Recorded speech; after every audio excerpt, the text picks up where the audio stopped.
Finalmente, ou não, algumas coisas estão mudando em The Walking Dead.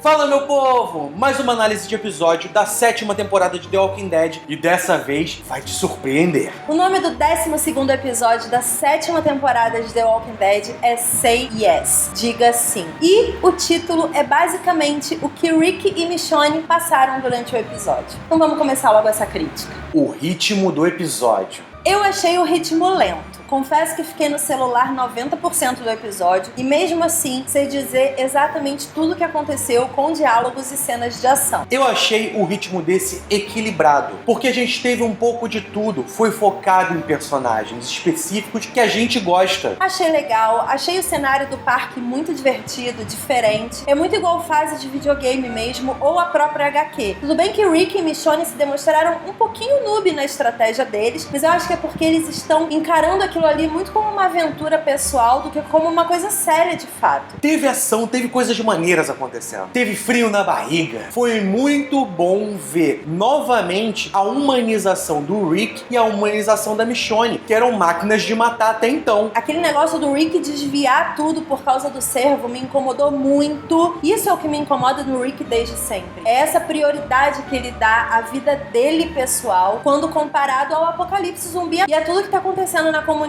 dele. Então eu achei o ritmo lento, mas achei a história legal. Então, pra mim, o ritmo do episódio foi muito bom. A história. Sempre que tem um episódio em The Walking Dead que remete a uma narrativa de HQ, eu gosto. O episódio começa com Rick e Michonne sozinhos no meio do mato, sobrevivendo ao apocalipse como há muito tempo a gente não vê. Eles mostram suas inseguranças, eles mostram que estão felizes quando o foco do episódio é no personagem deles e como eles conseguem em movimento. Isso a série bateu desde a primeira temporada. Os personagens em movimento sobrevivem melhor. Então o fato deles terem encontrado um esconderijo militar próximo ao parque de diversões, uma comunidade cheia de zumbis com pessoas presas, toda aquela cena, todo o cenário desse episódio conta uma história. Esse episódio tem um prelúdio lá em Fear the Walking Dead, de como os militares prenderam as pessoas dentro das suas comunidades, achando que fazer quarentena era uma solução para o apocalipse zumbi, como eles retiveram muita comida, muita munição, muitos mantimentos para sustentar a vida do ser humano pelo tempo que fosse necessário. E como tudo isso veio por água abaixo no momento que eles perceberam que não tinha como lutar contra o apocalipse zumbi. Eu achei essa comunicação das séries finalmente muito boa. Vemos personagens evoluídos, personagens que a gente ama ver matando zumbi. Óbvio que é legal assistir o Rick e a Michonne comendo um bife com molho, tendo um jantar à luz de velas e curtindo a relação deles de uma forma legal. A gente gosta dos personagens, a gente acompanha a trajetória deles e da relação deles. E óbvio que toda essa fantasia de parque de diversões, caçar um cervo, que por sinal, depois eu falo dele, é para esconder o que está acontecendo de fato na relação deles, que é, a Michonne acha que eles estão tendo uma pequena aventura visando o futuro, e o Rick, por mais que tenha decidido unir as comunidades para ir para a guerra contra o Negan, continua preso às perdas do passado. Se você tem alguma dúvida de quem está atrapalhando o andamento e arrastando a história em The Walking Dead, é o Rick. E como The Walking Dead conta a história a partir do ponto de vista do Rick, não tem como não ser atrasado. Toda temporada que o Rick tiver algum problema psicológico ou emocional, vai ser como a 7ª temporada. Nas temporadas que ele tá guerreiro, que ele tá louco, insano, a história caminha. Como eu sempre digo, eu não acho que o Rick foi feito para liderar. O Rick foi feito para fazer isso aí. O papel que o Daryl tinha junto com o Aaron para ficar coletando e viajando e conhecendo a área, a única coisa que o Rick liderou foi quando ele foi xerife antes do apocalipse. Ele não tá preparado para ser líder. E ele sabe disso. O Rick teria duas opções para caminhar nessa guerra contra o Negan. A primeira seria: está errado o que o Negan faz, está errada a relação dos salvadores com as comunidades. E por isso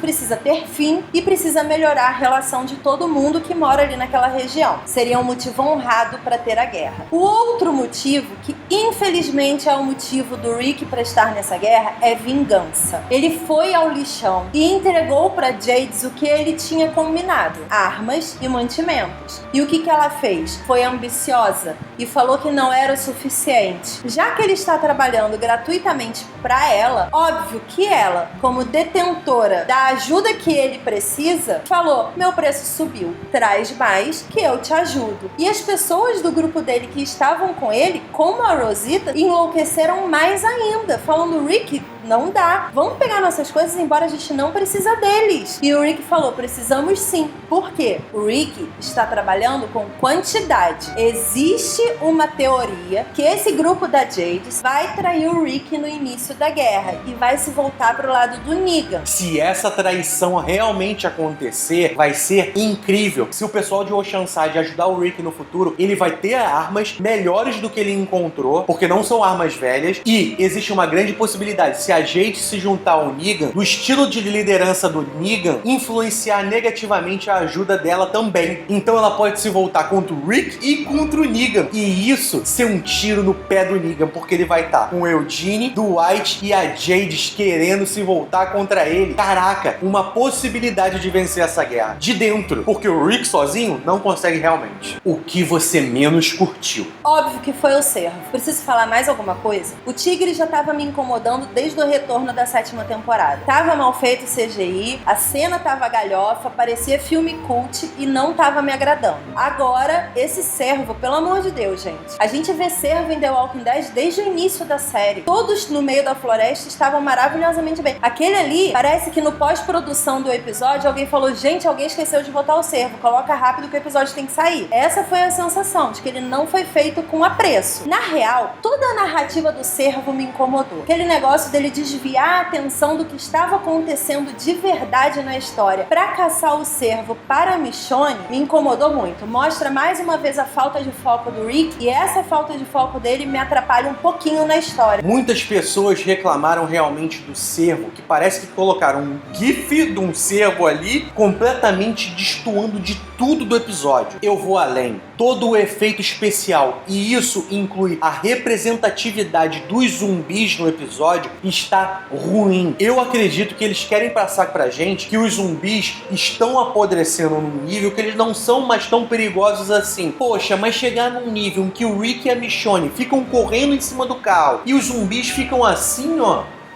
parece show da Xuxa? Não dá, gente. Isso tá muito ruim. Os zumbis são perigosos, são difíceis. Eles agarram, eles tentam morder, eles arranham, eles puxam a roupa. Cadê isso? Mas há quem diga que The Walking Dead não é uma série de zumbis, é uma série de sobrevivência ao apocalipse zumbi. E levando em consideração realmente que os zumbis estão apodrecendo, ok, a gente até entende, mas vamos melhorar um pouco, né? O que você mais curtiu? Óbvio que foi a caída de ficha do Rick, de que a Jades e o povo do lixão não são dignos de confiança e que provavelmente em algum momento essa aliança vai se voltar contra ele. Finalmente, alguma ficha caiu na cabeça do Rick e eu espero mudanças pro personagem a partir de agora. O Rick sabe que não é um bom líder. A conversa da Michonne com o Rick, quando ela fala pra ele: e depois? O que vai acontecer quando a gente vencer o Negan? Porque alguém precisa entrar no lugar dele. E eu acredito que esse alguém é você. Eu olhei pra Cris no sofá e falei: não, isso não pode ser possível. Aí a gente ficou desesperado e olhando pra televisão ele falou: não, eu não posso fazer isso. E a gente, uhul!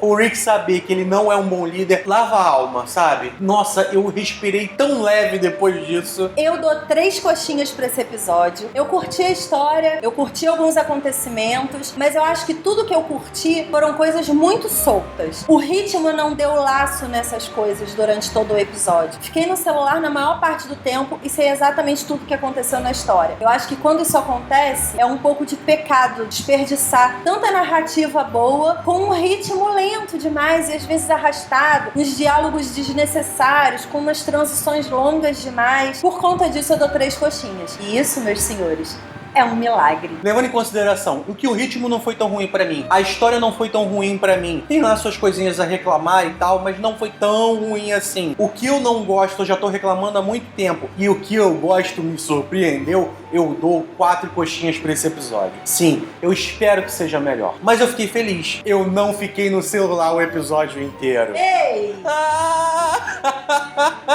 Clica aqui para ver críticas de séries, outras séries que a gente costuma falar aqui no canal, que todo mundo gosta, todo mundo ama e a gente também. Se você acha que a gente esqueceu de falar que o Rick quase morreu, é porque é verdade. A Cris esqueceu e eu também. Não quer dizer que não seja importante essa cena é ótima. A Cris adorou, não adorou, Cris? Adorei, quase infartei. Eu jurava que a Michonne ia morrer nesse momento. Eu jurava que o Rick ia morrer nesse momento. Vou te falar que a minha aceitação durou 3 segundos. É sério? Não tem como ter The Walking Dead sem Rick, né? Eu fiquei super tranquilo. Comemorei um pouquinho. Para com esse ódio gratuito, garota. Não consigo. Continua aí com o vídeo. Se você ainda não está acompanhando a nossa playlist de The Walking Dead com todas as análises do retorno da 7ª temporada, não perca. Tá ficando incrível essa discussão. Tá dando um ponto de vista completamente diferente da história. A gente tá variando e analisando e conversando sobre teorias e mudanças com todo mundo e tá sendo bem divertido. Clica aqui e assista todos os vídeos que já estão no ar aqui no canal. Deixe seu like nesse vídeo. Essa é a forma da gente saber que você gosta desse tipo de conteúdo. Inscreva-se no canal para assistir séries junto conosco e fazer parte dessa comunidade coxuda. Isso aqui é um abraço gigante, que é muita gente. Não esqueça de clicar no sininho para receber notificações toda vez que sair um vídeo novo. Beijo e até a próxima. Tchau! Tchau!